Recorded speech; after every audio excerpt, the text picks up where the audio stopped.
இப்போ அடுத்த பேட்ச் டான்ஸை விரும்பி டான்ஸ் மட்டுமே சிங்கிளா சோலோவா பெர்ஃபார்ம் பண்ணணும்னு ஒரு செட் வந்து காத்துட்டு இருக்காங்க.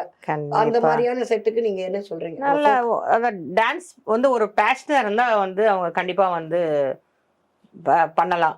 பஞ்சுவாலிட்டியா இருங்க, டான்ஸ் நிறைய ப்ராக்டிஸ் பண்ணுங்க. உங்களுக்கு நல்ல டைம் வரும்போது நீங்க என்ன நினைக்கிறியோ அந்த ரீச் பண்ணலாம். அதுதான் நான் சொல்ல வேண்டியது. நம்ம எண்ணம் போல் வாழ்க்கை எது எடுத்துக்கிட்டாலும். சில பேர் என்ன பண்றாங்க, டான்ஸே தெரியாம காஸ்டியூம் இன்னும் கொஞ்சம் ஷார்ட் பண்ணுங்க, இன்னும் ஷார்ட் பண்ணுங்கன்னு கேட்டுக்கிறாங்க. இது நல்லதா கெட்டதா? அது அவங்களோட விருப்பம். நான் என்ன சொல்றது அதுக்கு? டான்ஸால இம்ப்ரெஸ் பண்ணுன்ற ஒண்ணு போய் கிளாமர் காஸ்டியூம்ஸால இம்ப்ரெஸ் பண்ணலாமான்னு நினைக்கிற தவறு இல்லையா? அத பத்தி எனக்கு எதுவும் சொல்றதுக்கு ஐடியா எதுவும் உங்களுக்கு இல்லையா? கூச்சமா தானே இருந்தது அது போடும்போது. எனக்கு அப்ப கூச்சமா இருந்தது. இப்போ அதை விட மோசமான காஸ்டியூம்ஸ் ஆச்சே.